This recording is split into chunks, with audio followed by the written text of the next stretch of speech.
Olá, sabe aquele crime que não arromba a porta da sua casa, mas invade sua vida, pode esvaziar sua conta e roubar a paz da sua família?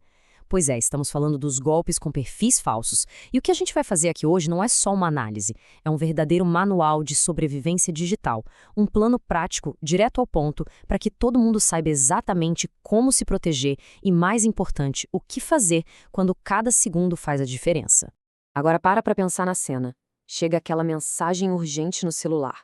É alguém que você ama, um parente, um filho, pedindo dinheiro para uma emergência. O coração aperta na hora, né? O impulso é ajudar o mais rápido possível. E é exatamente aí, nesse nosso instinto de proteger quem a gente gosta, que os criminosos apostam tudo. Essa pergunta aí na tela, ela não é hipotética. Ela é a isca. A isca para um dos golpes mais cruéis e comuns que existem hoje. E o impacto disso? Bom, ele é gigantesco. A gente não está falando de um golpezinho aqui e outro ali. Nós estamos falando de uma indústria. Uma indústria que movimentou só no Brasil quase 112 bilhões de reais em prejuízos. Isso em apenas 12 meses. É uma verdadeira economia do crime, que opera em uma escala industrial. É assustador. E para traduzir isso em números oficiais, só em 2024 foram registrados 281 mil casos de estelionato eletrônico. E aqui vale um alerta muito importante. Esses são só os casos que foram registrados na polícia. A gente sabe que o número real, infelizmente, é muito, mas muito maior. Agora, para a gente sentir o tamanho da urgência, esse número equivale a um golpe acontecendo a cada 2 minutos no país. É isso mesmo. Enquanto a gente conversa aqui, dezenas de pessoas podem estar se tornando vítimas nesse exato momento. A ameaça é constante, é imediata. Então, ok, vamos ao que interessa. Entender como isso funciona para a gente se defender. Entender o roteiro que o golpista usa é o primeiro passo e o mais crucial para a gente conseguir desmontar o ataque. Eles não improvisam, sabe? Eles seguem um método, quase um manual de operações. E é exatamente esse manual que a gente vai desvendar agora. O plano é quase sempre o mesmo, uma receitinha de bolo. Primeiro, a caçada. Os criminosos vasculham perfis abertos em redes sociais, pegando fotos, nomes, informações. Com esse material, eles montam um disfarce, um perfil falso, geralmente no WhatsApp. Daí começa o ataque, com uma história bem dramática para gerar pânico. O pedido de Pix, claro, vai para uma conta laranja. E aqui está o pulo do gato deles. Assim que o dinheiro cai, ele é pulverizado, dividido para várias outras contas em questão de minutos. A velocidade é a principal arma que eles têm. Certo. Agora que a gente já entendeu a ameaça, vamos virar o jogo. A boa notícia é que a maioria dos golpes depende de manipulação, de engenharia social e não de uma tecnologia super complexa. E o que isso quer dizer? Que a gente pode criar barreiras muito eficazes com atitudes simples. Vamos ver como construir esse nosso escudo? Cada uma dessas ações tem um objetivo bem claro: cortar a matéria-prima do golpista.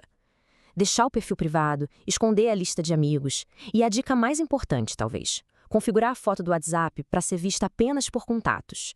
Pensa comigo, se um estranho não consegue ver a sua foto, como ele vai usá-la para criar uma identidade falsa? É um bloqueio muito simples, mas muito, muito eficaz. Pensa na autenticação de 2 fatores, ou 2FA, como a fechadura extra da sua vida digital. É como se o ladrão até conseguisse a chave da sua casa, que é a senha, mas ele não consegue passar pela segunda porta trancada por dentro. Ativar isso hoje no WhatsApp, no Instagram, no seu e-mail, é tão básico e essencial quanto trancar a porta de casa antes de sair. E essa dica aqui é simplesmente brilhante, de tão simples. É combinar uma palavra ou uma pergunta secreta em família, algo que só vocês saberiam. O nome do primeiro bicho de estimação, uma piada interna, qualquer coisa. Se receber um pedido de dinheiro suspeito, é só perguntar qual é a nossa palavra. Se a pessoa do outro lado hesitar, errar ou desconversar, pronto, é golpe. Simples, eficaz e praticamente à prova de falhas. Ok, mas e se o pior acontecer? Se mesmo com todo cuidado o golpe passar? Bom, aí o relógio começa a correr, e ele corre contra a gente. As ações que forem tomadas na primeira meia hora podem ser a diferença entre recuperar o dinheiro e perdê-lo para sempre. Então, vamos ao plano de ação de emergência. A palavra-chave aqui é MED. Grava essa sigla, MED. É um mecanismo especial de devolução do Banco Central. Assim que perceber que caiu no golpe, não hesite. Abra o app do banco, encontre o Pix que você enviou e procure o botão para contestar a transação. Imediatamente depois, ligue para o seu banco e exija com todas as letras a abertura do MED. Não aceite um não como resposta. cada segundo que você ganha, o golpista perde. Enquanto o banco está lá trabalhando no bloqueio, a nossa missão é outra: juntar as provas.